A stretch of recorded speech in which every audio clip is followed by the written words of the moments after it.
बिस्मिल्लाहिर्रहमानिर्रहीम अस्सलाम वालेकुम। आज का जो टॉपिक है वो है opening and closing of stomata. तो सबसे पहले देख लेते हैं कि गार्ड सेल्स क्या होती हैं। Guard cell kidney shape cells होते हैं जो कि लीव्स की एपिडर्मिस में पाए जाते हैं।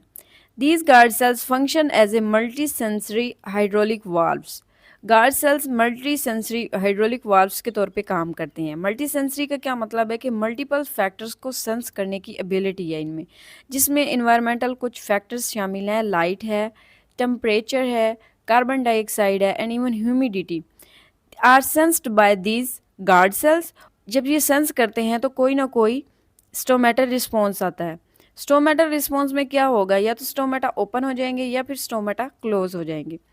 तो गार्ड सेल्स जो है opening and closing of stomata को कंट्रोल कर रहे होते हैं, बट हाउ, ये हम आज इस वीडियो में पढ़ेंगे। Opening and closing of stomata को एक्सप्लेन करने के लिए दो हाइपोथेसिस हैं, जिनमें फर्स्ट हाइपोथेसिस है स्टार शुगर हाइपोथेसिस। ये एक जर्मन बॉटनिस्ट था एच वान मोल, उसने इस स्टार शुगर हाइपोथेसिस को प्रपोज किया था। उसने क्या कहा कि लीफ के जो जितने भी एपिडर्मल सेल्स हैं उनमें गार्ड सेल्स ही ऐसे सेल्स हैं जो कि फोटोसिंथेसाइजिंग सेल्स हैं। ये हाइपोथेसिस ये कहता है कि ड्यूरिंग डे टाइम क्या होता है, जब लाइट अवेलेबल होती है तो फोटोसिंथेसिस हो रही होती है। फोटोसिंथेसिस होगी तो शुगर प्रोड्यूस होगी, शुगर बनेगी, तो शुगर का लेवल क्या हो जाएगा, राइज हो जाएगा। जब शुगर का लेवल राइज होगा, शुगर क्या है, शुगर एक सल्यूट है, तो सल्यूट कंसंट्रेशन क्या कर जाएगी, इंक्रीज कर जाएगी। अब सल्यूट कंसंट्रेशन इंक्रीज होगी तो वाटर पोटेंशियल वहाँ पर डिक्रीज हो जाएगा। वाटर पोटेंशियल डिक्रीज है तो क्या होगा, जो वाटर है वो उस तरफ मूव करता है जिस तरफ सल्यूट कंसंट्रेशन हाई हो। तो solute concentration inside the guard cells high हो चुकी है, तो वाटर क्या करेगा, मूव करेगा इनटू द गार्ड सेल्स। जब वाटर की एंट्री होगी गार्ड सेल्स में तो guard cells become turgid. Due to turgidity जो स्टोमेटल पोर होगा गार्ड सेल्स के दरमियान वो ओपन हो जाएगा। ये था day time. During night time क्या होता है, जब लाइट नहीं होती तो फोटोसिंथेसिस तो हो नहीं रही होती, तो जो शुगर प्लांट ने दिन में बनाई थी वो क्या करता है, उसको कन्वर्ट कर देता है इन सोलुबल स्टार्च में, या फिर उसको एज ए रिस्पायरेशन के तौर पर यूज़ करता है। अब वहाँ पर शुगर बन तो नहीं रही, लेकिन शुगर यूज़ की जा रही है डिफरेंट प्रोसेस के लिए, तो शुगर का लेवल क्या हो जाएगा, डिक्रीज़ हो जाएगा। जब गार्ड सेल्स के अंदर शुगर का लेवल डिक्रीज़ होगा तो वाटर क्या करेगा, लीव्स द गार्ड सेल्स, क्योंकि सल्यूट की कंसंट्रेशन वहाँ पर कम हो रही है, तो वाटर की कंसंट्रेशन वहाँ पे हाई थी, तो वाटर हाई से लो की तरफ मूव करना शुरू कर देगा बाय ऑस्मोसिस। तो सेल्स क्या हो जाएंगे, बिकम फ्लैसिड, तो स्टोमेटल पोर क्या हो जाएंगे, क्लोज। ये था star sugar hypothesis.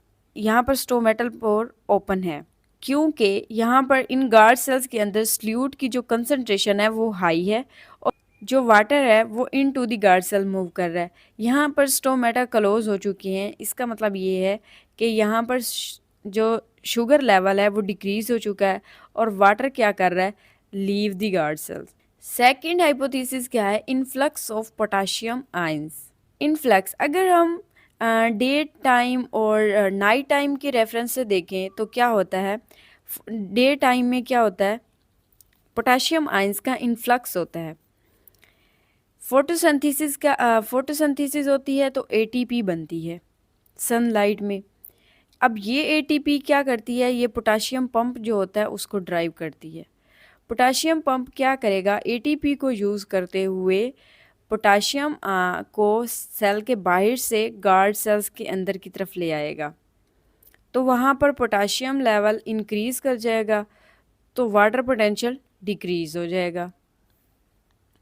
Water potential decrease होगा तो वाटर वहाँ उस तरफ मूव करेगा जिस तरफ सल्यूट कंसंट्रेशन हाई है, तो गार्ड सेल के अंदर पोटाशियम की कंसंट्रेशन हाई हो चुकी है, तो वाटर बाहर से गार्ड सेल्स के अंदर की तरफ मूव करेगा। अब वाटर क्या करेगा, इंटर करेगा गार्ड सेल्स में बाय ओस्मोसिस, क्योंकि वहाँ पर वाटर पोटेंशियल कम है, तो guard cell become turgid and stomatal pore become open. Guard cells water की एंट्री होगी, गार्ड सेल्स जो होंगे टर्जिड हो जाएंगे और स्टोमेटल पोर्स जो हैं वो ओपन हो जाएंगे। ये एक एक्टिव ट्रांसपोर्ट थी क्योंकि इसमें एटीपी यूज़ हो रही है। जिस प्रोसेस में एटीपी यूज़ होती है वो एक्टिव ट्रांसपोर्ट होती है या एक्टिव प्रोसेस होता है। दूसरा है ई फ्लक्स ऑफ पोटाशियम आयंस। जब लाइट नहीं होती तो क्या होता है, पोटाशियम जो है पैसिव डिफ्यूजन के प्रोसेस के थ्रू सेल से मूव आउट करते हैं। मूव आउट करेंगे तो जो वाटर है वो भी ऑस्मोसिस के थ्रू बाहर की तरफ मूव करेगा। अब क्योंकि वहाँ पर पोटाशियम की यानी सल्यूट की कंसंट्रेशन कम हो रही है गार्ड सेल्स के अंदर, तो वाटर भी बाहर की तरफ मूव करेगा क्योंकि वाटर पोटेंशियल गार्ड सेल के अंदर हाई है। जब वाटर मूव आउट करेगा गार्ड सेल से तो क्या होगा, सेल फ्लासिड हो जाएंगे और स्टोमेटा क्लोज हो जाएंगे। ये एक पैसिव ट्रांसपोर्ट है जिसके लिए हमें एनर्जी की ज़रूरत नहीं पड़ी। यहाँ पर देखें ग्रेन्यूलर स्ट्रक्चर है रेड कलर में। गार्ड सेल्स के अंदर जब पोटाशियम ज़्यादा है तो वाटर क्या कर रहा है, वाटर अंदर की तरफ जा रहा है, इनटू द सेल मूव कर रहा है, और स्टोमेटा जो है ओपन हो रहा है क्योंकि गार्ड सेल्स टर्जिड हो चुके हैं। यहाँ पर शुगर बाहर ज़्यादा है क्योंकि शुगर गार्ड सेल्स से बाहर की तरफ मूव कर रही है, तो वाटर भी लीव कर देगा गार्ड सेल्स को और गार्ड सेल्स जो होंगे फ्लैसिड हो जाएंगे और स्टोमेटल को पोर क्लोज हो जाएगा। ये थे दो hypothesis opening and closing of stomata की। अब एक क्वेश्चन अराइज होता है, what controls the movement of ions into and out of the guard cell. इसमें दो फैक्टर्स हो सकते हैं। Low level of carbon dioxide inside the leaf, ये क्या करता है, ये फेवर करता है ओपनिंग ऑफ स्टोमेटा को। जब लीफ के अंदर कार्बन डाइऑक्साइड का लेवल कम होगा तो फोटोसिंथेसिस का रेट भी बहुत कम होगा। लो लेवल ऑफ कार्बन डाइऑक्साइड क्या करेगी, स्टोमेटा को ओपन रखेगी ताकि ज़्यादा से ज़्यादा कार्बन डाइऑक्साइड सेल के अंदर आए और फोटोसिंथेसिस का रेट इन्हेंस हो। तो लेवल जो है इंक्रीज़ हो जाएगा कार्बन डाइऑक्साइड का, तो फोटोसिंथेसिस का रेट भी बढ़ जाएगा। दूसरा फैक्टर आता है ब्लू लाइट। ब्लू लाइट जो है बहुत ही इफ़ेक्टिव है फोटोसिंथेसिस प्रोसेस में। ये क्या करती है, ये जो प्लाज्मा मेम्ब्रेन के अंदर प्रोटॉन पंप होता है उसको एक्टिवेट कर देती है। वो एक्टिवेट जब करता है तो वो क्या करता है, प्रोटॉन को पंप आउट करता है सेल्स से, और जो सेल्स की पीएच है वो कम हो जाती है। तो सेल का जो गार्ड सेल्स का जो एनवायरनमेंट है वो एसिडिफाई हो जाता है, एसिडिक हो जाता है।